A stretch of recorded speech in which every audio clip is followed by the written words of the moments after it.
Hello नमस्कार। कैसे हैं आप सभी? स्वागत है साई क्लासेस के इस यूट्यूब प्लेटफॉर्म पर। जैसा कि आप थंबनेल देखकर समझ गए होंगे कि आज हम किस बारे में बात करने वाले हैं। आज का लेक्चर आपके लिए बहुत ज़्यादा इंपॉर्टेंट रहने वाला है। ये 10-15 मिनट आप बहुत ध्यान से सुनिएगा। मैं आपसे आज बात करने वाला हूँ नेट और सेट के डिफरेंस के बारे में। मतलब अगर मैं आपसे बात कर रहा हूँ, जो बताने जा रहा हूँ, यूजीसी नेट और एमपी सेट। हाल ही में भी एमपी सेट ने एक अपना नोटिफिकेशन निकाला। उस नोटिफिकेशन में उसने बताया कि हम आने वाले समय में सेट कंडक्ट करने वाले हैं और इसकी एग्ज़ाम जनवरी माह में होगी। तो बहुत से स्टूडेंट्स के मन में डाउट रहता है कि नेट और सेट में क्या डिफरेंस होता है, हम नेट कर ले तो सही है या सेट कर ले तो सही है। तो आज हम पहले तो यही जानेंगे कि यूजीसी नेट क्या होता है और दूसरा हम देखेंगे एमपी सेट क्या होता है। उसके बाद हम समझेंगे कि दोनों में से अंतर क्या है मेनली। पहले दोनों के बारे में जान लेंगे तो अंतर स्वाभाविक सी बात है निकल कर आ जाएगा। और लास्ट में हम देखेंगे कि क्या बेटर है। अगर आप हायर एजुकेशन में प्रोफेसर बनना चाहते हैं, हायर स्टडीज़ में काम करना चाहते हैं, रिसर्च पर काम करना चाहते हैं, पीएचडी करना चाहते हैं, तो आपके लिए ये लेक्चर इंपॉर्टेंट है। आपके लिए अगले 10-15 मिनट बहुत ज़्यादा इंपॉर्टेंट है। आज हम जानेंगे कि मेनली यूजीसी नेट और एमपी सेट में क्या डिफरेंस होता है। मेरा नाम है ऋषभ गुप्ता और मैं आपका स्वागत करता हूं साई क्लासेस के इस यूट्यूब प्लेटफॉर्म पर। मैंने खुद सेट की एग्ज़ाम भी क्लियर करी है और नेट की एग्ज़ाम भी मैंने लगभग 4 बार क्लियर कर चुका हूं मैं। तो मैं आपसे आज इन्हीं मेन डिफरेंसों के बारे में बात करूंगा कि कैसा डिफरेंसेस रहते हैं, क्या पेपर डिफरेंसेस रहता है, क्या पैटर्न डिफरेंसेस रहता है। तो समझते हैं हम आगे। तो देखते हैं हम सबसे पहले देखते हैं कि हम यूजीसी नेट के बारे में जानते हैं, है ना। सबसे पहले हम किस बारे में जानते हैं? यूजीसी नेट के बारे में जानते हैं कि जो नेट की एग्ज़ाम है इसका क्या फंडा है, कैसे हम इसको डील करना है। तो सबसे पहले तो फुल फॉर्म पता होना चाहिए। यूजीसी यूनिवर्सिटी ग्रांट कमीशन, है ना। यूजीसी जो कंडक्ट करवाता है वो कौन सा? University grant commission. और नेट का जो फुल फॉर्म है वो क्या है? National eligibility test. यहाँ पर बात हो रही है एलिजिबिलिटी की, मतलब पात्रता। इसका अर्थ क्या होता है? पात्रता। मतलब ये एक तरीके की पात्रता परीक्षा है जो आपको पात्र बनाएगी। किस चीज़ का पात्र बनाएगी? असिस्टेंट प्रोफेसर बनने का पात्र बनाएगी। अगर आप कॉलेजेस में, हायर एजुकेशंस में जाना चाहते हैं, वहाँ प्रोफेसर बनना चाहते हैं, तो वहाँ पर आपके लिए ये एलिजिबिलिटी बहुत ज़रूरी हो जाती है, नेट की एलिजिबिलिटी। ठीक है, तो क्या है इसमें, किस लिए होती है एग्ज़ाम? उच्च शिक्षा में शोध के लिए आयोजित होती है। फिर कौन कंडक्ट करवाता है इसको? एनटीए, एक एजेंसी है, नेशनल टेस्टिंग एजेंसी, ये इसे कंडक्ट करवाती है। क्या क्या फ़ायदा मिलता है इससे? देखो, अभी यूजीसी ने क्या करा है, इस पर 3 कैटेगरी बना दी है। यूजीसी ने इसके अंदर में आप 3 कैटेगरी कर दी है। जैसे अगर आपको नेट क्लियर करना है तो आपका 3 अलग अलग चीज़ें होती है इसमें। जैसे सबसे ऊपर होता है जेआरएफ, ठीक है, जेआरएफ होता है। फिर उसके बाद होता है नेट, और अभी जो तीसरी कैटेगरी बना दी है वो हो गई है पीएचडी कैटेगरी। यहाँ पर अगर आप क्या करना चाहते हो, जेआरएफ क्लियर कर रहे हो तो नेट तो आपका क्लियर हो ही रहा है और पीएचडी भी क्लियर ही हो रहा है। नेट क्लियर कर रहे हो तो आपका पीएचडी क्लियर हो गई होगा। 3 अलग अलग कट ऑफ आते हैं, 3 अलग अलग एग्जाम एक ही होगी लेकिन कट ऑफ 3 अलग अलग है। तो जेआरएफ जो मिलता है वो जितने भी एग्जाम दे रहे हैं उनमें से 1% लोगों को मिलता है। मतलब उस सब्जेक्ट्स के 1% लोगों को जेआरएफ मिलता है। जैसे मान लो इतिहास विषय है, इतिहास विषय से जितने भी लोगों ने ऑल ओवर इंडिया में फॉर्म भरा उसमें से 1% को जेआरएफ मिलेगा। जेआरएफ क्या होता है? Junior research fellowship. Fellowship word जुड़ जाए मतलब आपको सरकार पैसा देगी, स्टाइपेंड देगी, है ना। ये स्टाइपेंड कितना हो सकता है? 40 के प्लस होता है, मतलब 40,000 से अधिक ही होता है स्टाइपेंड। पहले जेआरएफ मिलता है, फिर एसआरएफ मिलता है। मतलब हर मंथली की बात कर रहा हूँ मैं। सरकार आपको, गवर्नमेंट आपको रिसर्च करने के लिए, उस फील्ड में शोध करने के लिए, पीएचडी करने के लिए, आगे बढ़ने के लिए, कुछ एडवांस रिसर्च लाने के लिए आपको स्टाइपेंड देती है। 40,000 से कुछ ऊपर ही रहता है। तो इतना आपको स्टाइपेंड मिलता है, हर मंथली मिलता है, एक तरीके की सैलरी ही समझ लो। ठीक है, और कितने साल तक मिलती है? 5 साल तक मिलती है। तो सबसे पहली कैटेगरी जो होती है जेआरएफ, जो कि 1% लोगों को मिलता है हर बार जब भी एग्जाम होती है। फिर नेट, नेट जो कि जितने भी सब्जेक्ट्स है उसमें 6% लोगों का नेट निकलता है। मतलब इतिहास विषय को लेकर आप सब्जेक्ट्स में जितने भी फॉर्म डाले उसमें से 6% को ऑल ओवर इंडिया में नेट क्लियर होगा। कितने? 6% को क्लियर है। और पीएचडी अभी एक कैटेगरी और बनाई तो वो कट ऑफ के आधार पर रहता है कि हम इतने लोगों को पीएचडी कर सकते हैं। मान लो किसी का नेट नहीं निकल रहा है, जेआरएफ निकल रहा और वो पीएचडी करना चाहता है, शोध करना चाहता है, तो पीएचडी कर सकता है। जेआरएफ जिसका निकलता है उसको अगले 3 साल के अंदर कहीं भी एडमिशन लेकर कॉलेज में अपना रिसर्च शुरू करनी होती है। नेट के थ्रू भी आप पीएचडी कर सकते हो लेकिन इसमें आपको स्टाइपेंड नहीं मिलता है। पीएचडी में भी, पीएचडी तो है ही सही, लेकिन आपको स्टाइपेंड नहीं मिलता है। मतलब यहाँ पर पीएचडी प्रवेश वाली एक अलग कैटेगरी है। जेआरएफ निकालना मतलब थोड़ा सा टफ रहता है ना। इसी में कट ऑफ ही डिसाइड करता है, मतलब किसी का कट ऑफ ज़्यादा जा रहा है तो जेआरएफ, उससे थोड़ा सा कम नेट और सबसे कम पीएचडी का। यहाँ तक बात क्लियर है। तो क्या बताया मैंने, यूजीसी जो कि नेट की एग्ज़ाम कंडक्ट करवाता है, नेट यूजीसी के द्वारा नेट की एग्ज़ाम ली जाती है, और जो इसको कंडक्ट करवाता है एग्ज़ाम को कौन कराता है, एनटीए। और इसके अंदर 3 कैटेगरी, पहली जेआरएफ की जो कि 1% लोगों को मिलता है, फिर नेट जो कि 6% जो भी सब्जेक्ट्स का रहता है उसको 6% बच्चों को या स्टूडेंट्स को देते हैं वो, और इसके बाद जो तीसरी कैटेगरी बनाई गई है वो कौन सी है, पीएचडी की। तीनों के कट ऑफ अलग अलग जाते हैं। यहाँ तक बात क्लियर है। क्या उसके लिए क्वालिफिकेशन होना चाहिए, ये समझिए। 55% होना चाहिए। सबसे पहली बात तो देखो, आपका बैचलर मास्टर है ना कंप्लीट होना चाहिए, या फिर आप कह सकते हो रनिंग में भी चल रहा है वहाँ तक भी ठीक रहता है। तो 55% से होना चाहिए, और बाकी आप इन कैटेगरी से बिलोंग कर रहे हो तो 50% से भी काम चल जाता है। और जेआरएफ अगर आपको चाहिए तो 30 साल की कम उम्र में जेआरएफ आप ले लीजिए, 30 के बाद आपको नहीं मिलेगा, ठीक है। बाकी जिनको जितना रिजर्वेशन दे रखा है उसमें छूट दे रखी है, 5 साल का एज रिलैक्सेशन जैसे इन्हीं कैटेगरी में जो दे रखा है उनको जेआरएफ में छूट मिली गई है। बाकी अगर आप जनरल या ईडब्ल्यूएस से बिलोंग करते हैं तो 30 साल की एज में आपको जेआरएफ निकालना कंपलसरी है। बाकी मेन चीज़ असिस्टेंट प्रोफेसर बनने के लिए यानी कि नेट के लिए, अगर आपका नेट क्लियर होता है तो वो मतलब लाइफ टाइम के लिए होता है, उसके लिए आपके लिए कोई अलग से कोई सीमा नहीं है, मतलब कभी भी आप क्लियर कर सकते हो असिस्टेंट प्रोफेसर के लिए। फिर देखते हैं क्या क्या कैसे एग्जाम होता है, एग्जाम का कंडक्शन कैसे होता है। मतलब एनटीए जो कंडक्ट करता है, अभी बीच में उसने ऑफलाइन लिया था, लेकिन ऑफलाइन पेपर ने सब ऐसी तैसी कर दी थी तो उसको कैंसिल करा गया, फिर ऑनलाइन वापस कंडक्ट करा। शुरू से पहले ऑनलाइन ही होते आ रहा है।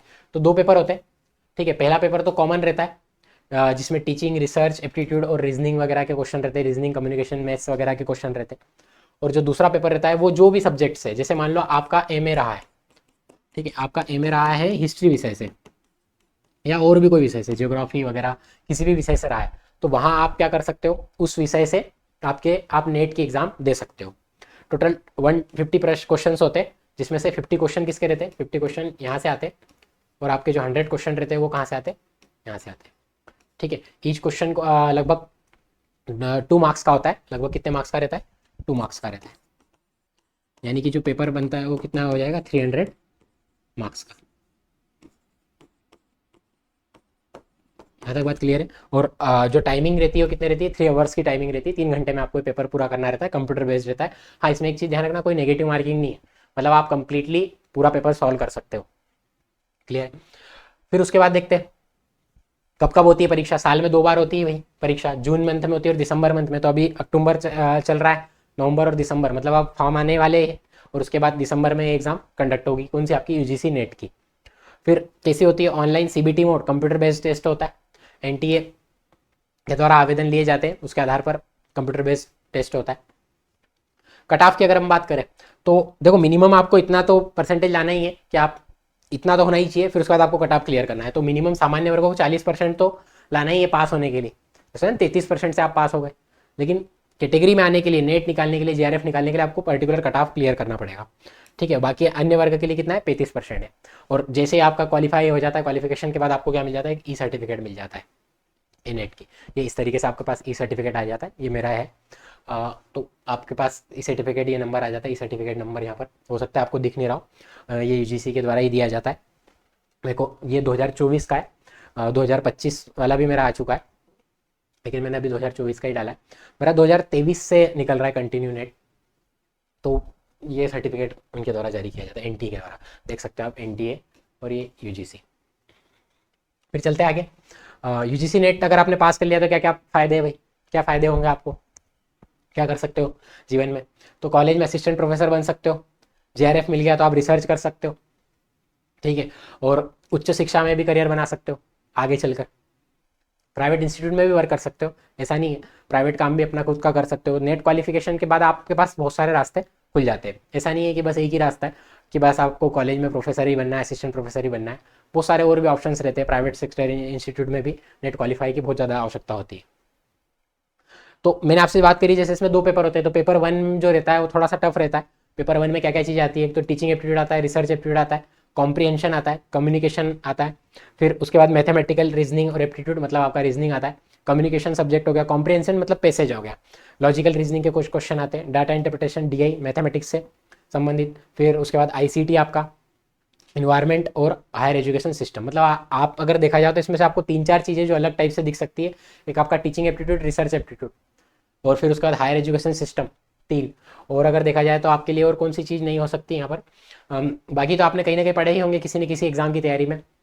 लेकिन ये जो 3-4 चैप्टर है, कि कम्युनिकेशन वाला 4 चैप्टर है, ये कहीं ना कहीं डिफरेंट टाइप के रहते हैं। यहाँ से क्वेश्चन 50 क्वेश्चन आते हैं। पेपर 1 से कितने क्वेश्चन आते हैं? 50 क्वेश्चन आते हैं। थोड़ा सा टफ रहता है, नेट का पेपर थोड़ा सा टफ रहता है ना, ये नहीं कहूँगा कि बहुत आसान रहता है। और यहाँ से क्वेश्चंस ये आते हैं कि 50 क्वेश्चन में से आप 30 बना लो तो बहुत अच्छा आपने स्कोर कर लिया है। 50 में से अगर आप 30 भी बना लेते हो तो बहुत अच्छा स्कोर माना जाएगा। ठीक है, अब बात करते हैं एमपी सेट की, है ना। तो मध्य प्रदेश लोक सेवा आयोग के द्वारा जो एग्जाम कंडक्ट कराई जाती है वो कौन सी है? MP set. तो एमपी सेट की अगर मैं बात करूँ तो स्टेट के लेवल का एलिजिबिलिटी टेस्ट होता है। मध्य प्रदेश में उच्च शिक्षा के लिए आयोजित होती है परीक्षा, है ना। कौन कंडक्ट कराता है? एमपीपीएससी। अब आपको कॉलेज और विश्वविद्यालय और कॉलेजों में क्या बनना है? प्रोफेसर बनना है, तो आपकी एंट्री यहीं से होगी, सेट से। यूजीसी नेट के समान ही है बिल्कुल। देखो यूजीसी नेट का जो दायरा है ना वो पूरा नेशनल लेवल का है ना। आप भारत में कहीं भी प्रोफेसर बन सकते हो अगर आपके पास नेट का सर्टिफिकेट है तो। और अगर आपके पास सेट का सर्टिफिकेट है, जैसे मान लो आपके पास मध्य प्रदेश सेट का सर्टिफिकेट है, तो आप सिर्फ मध्य प्रदेश के कॉलेजों में ही प्रोफेसर बन सकते हो। सेंट्रल गवर्नमेंट में आप प्रोफेसर नहीं बन सकते, मध्य प्रदेश में आप कहीं भी प्रोफेसर बन सकते हो, सेट अगर आपका क्वालिफाई है तो। और अगर नेट है तो आप पूरे भारत में, ऑल ओवर इंडिया में कहीं भी असिस्टेंट प्रोफेसर की एग्जाम दे सकते हो, या फिर कहीं भी आप अपॉइंटमेंट आपकी हो सकती है ऑल ओवर इंडिया में। क्लियर? फिर अगर मैं बात करूँ आपसे और कुछ चीज़ें, तो सेम वही चीज़ है, मास्टर डिग्री आपके पास होनी चाहिए 55% से, सेम वही चीज़ है।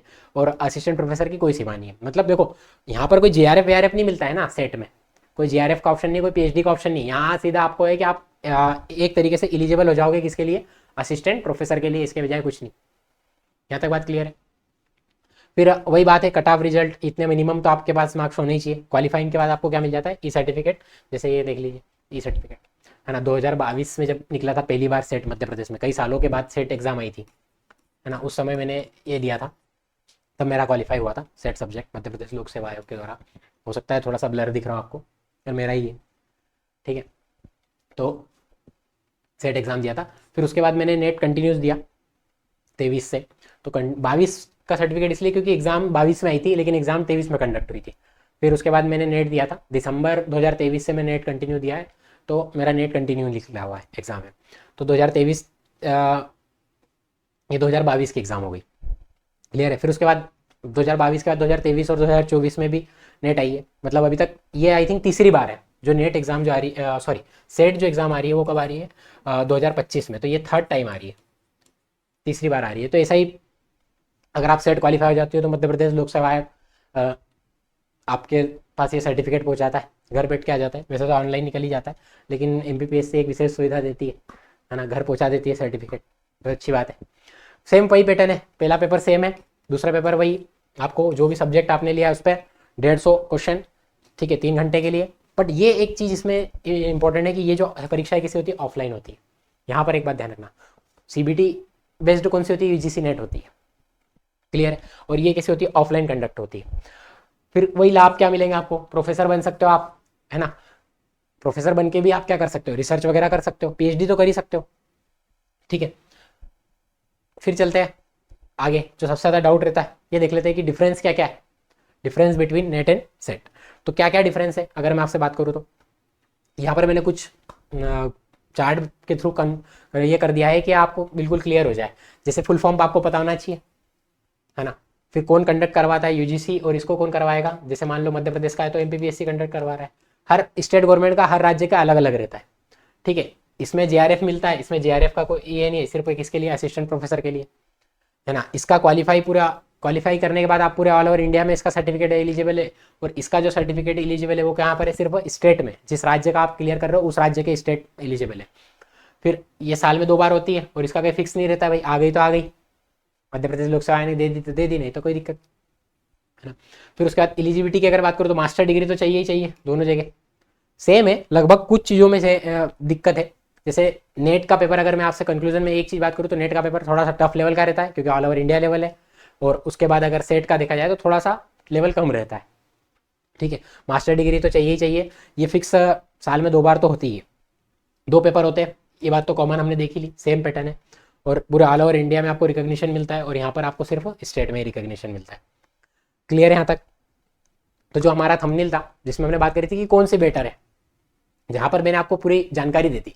अगर किसी चीज़ की पूरी जानकारी हो जाए तो उसके बाद हम क्लियर हो जाते हैं कि अपने को करना क्या है, ठीक है, समझना क्या है। मतलब आपको जानकारी पूरी क्लियर हो गई कि भाई यूजीसी नेट क्या है, पैटर्न क्या है, ये चीज़ें क्या है, सिलेबस क्या है। सिलेबस तो आपका अकॉर्डिंग टू सब्जेक्ट रहेगा, लगभग 70 से ज़्यादा सब्जेक्ट में होती है, मुझे यहाँ तक ध्यान है। यूजीसी नेट भारत में ऑल ओवर इंडिया में जितने भी मतलब आर्ट्स एंड कॉमर्स के सब्जेक्ट्स है उनमें होती है ना। मैं बात कर रहा हूँ मैं आर्ट सब्जेक्ट्स की। CSIR नेट होती है टेक्निकल सब्जेक्ट्स के लिए। तो यहाँ बात कर रहा हूँ मैं यूजीसी नेट की। तो यूजीसी नेट जो थी वो आपके आर्ट वगैरह सब्जेक्ट से रिलेटेड होती है, जैसे हिस्ट्री, ज्योग्राफी, पॉलिटी वगैरह, ठीक है।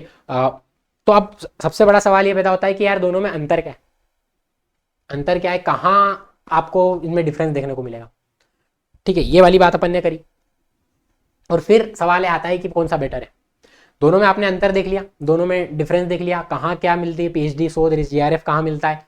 तो ये वाली चीज अपने को समझना है कि अब बेटर कौन सा है, ये अब आपके ऊपर है। फिर भी मैंने आपके लिए एक चीज निकाल के रखी है कि आप खुद समझ सकते हो क्या बताना चाह रहा है ये डायग्राम। सबसे पहली बात, अगर आप नेट निकाल लेते हो तो पूरे भारत में आप असिस्टेंट प्रोफेसर तो बन ही सकते हो, लेकिन यहाँ पर जेआरएफ की सुविधा है। एक बात ध्यान रखना, किसकी सुविधा है? जेआरएफ की।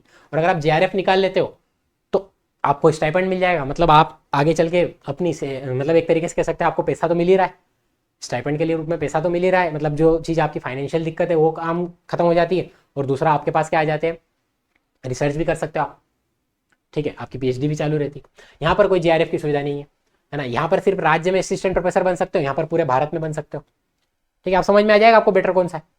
फिर पूरे भारत में मान्य ही है और ये सिर्फ केवल उस राज्य में मान्य है। ये एग्जाम भरोसा नहीं कभी कभी आती है, इस बार लगातार 3 साल से आ रही है तो इसका मतलब अच्छी बात है मध्य प्रदेश में, लेकिन यूजीसी तो साल में 2 बार आ जाती है, ठीक है। डिफिकल्टी की अगर बात करूँ तो मैंने आपको बताया कठिन है थोड़ा सा, और ये थोड़ी सी कम कठिन रहती है ना। अगर आप फॉर्म भरने जाते हो, नेट का फॉर्म भी थोड़ा सा महंगा रहता है, लेकिन तैयारी इसकी कठिन है, और यहाँ पर फीस कम है और तैयारी भी आसान है। तो अगर आप MPPSC सेट की तैयारी कर रहे हो तो अगले 2 महीने आपके लिए बहुत क्रूशल है। 2 महीने आपके लिए तैयारी के लिए काफ़ी है, इनफ है। एक बार निकाल दो, काम खत्म।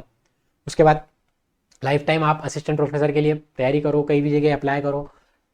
फिर अगर देखा जाए तो रिजल्ट अगर देखा जाए तो नेट लाइफ टाइम के लिए रहता है, वैसे ये भी लाइफ टाइम ही रहता है, लेकिन कुछ राज्यों ने इसको सीमित भी कर रखा है।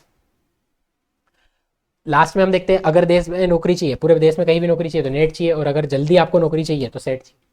मतलब ये बात ये बताना चाह रहा है कि नेट और सेट में नेट बेहतर है ना। नेट इसलिए बेहतर है क्योंकि नेट से आपके लिए रास्ते और ज़्यादा खुल जाते हैं पूरे ऑल ओवर इंडिया में, और सेट से आपका जो दायरा है वो सिर्फ मध्य प्रदेश या फिर किसी अन्य राज्य की स्टेट बाउंड्री तक ही सीमित रह जा सकता है, आप वहीं रहते हो।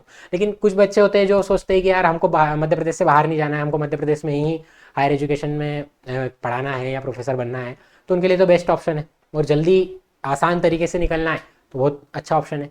लेकिन मैं बात कर रहा हूँ कुछ नए लोगों के लिए जो नए अभी इनिशियली तैयारी कर रहे हैं, तो वो जो टारगेट करे वो यूजीसी नेट को ही करे, और अगर जिनके पास समय कम है वो बिल्कुल सेट की तैयारी करें। और अगर आप हिस्ट्री से तैयारी कर रहे हो तो ये चैनल आपके लिए। यहाँ पर आप हिस्ट्री सब्जेक्ट से रिलेटेड अगर सेट की तैयारी कर रहे हो तो आपको कंप्लीट पैकेज मिल जाएगा, जहाँ पर आपको कहीं भी लेक्चर्स के लिए अदर अदर नहीं भटकना पड़ेगा। कंप्लीट हमें सीरीज ही चला रहे हैं, एंशेंट देख लिया हमने, मिडिविल चल रहा है, एंशेंट मिडिविल, और साथ में हम पीवाई क्यूज भी देख रहे हैं यूजीसी के। यूजीसी नेट के पीवाई क्यूज देख लिए, उसके बाद सेट का काम ही हो जाएगा। 90% काम चाहिए, पूरा का पूरा नेट से ही बनता है पेपर। लेकिन हाँ ये है कि उसका लेवल बहुत ईजी रहता है ना। हिस्ट्री कोई पढ़ने में कठिन नहीं है, बहुत नॉर्मल है, बहुत आसान है। बस ये है कि एक स्टेप बाय स्टेप किसी ने पढ़ा दिया हो, आपने एक बार स्टेप बाय स्टेप चीज़ें पढ़ ली हो। जैसे अब ये 15 से 20 मिनट का लेक्चर आपने देख लिया, आपको यूजीसी नेट और सेट बिल्कुल क्लियर हो गया कि हाँ क्या है, कैसा एग्जाम है, बिल्कुल सब सिमिलैरिटी है। बस ये है कि यूजीसी कहाँ पर सीमित है, सेंट्रल गवर्नमेंट पूरे ऑल ओवर इंडिया में सीमित है, और जो आपका नेट है वो सिर्फ स्टेट बाउंड्रीज में सीमित है। हाँ ये है कि लेवल टफ है। तो आई होप आपको नेट और सेट में डिफरेंस समझ में आ गया होगा।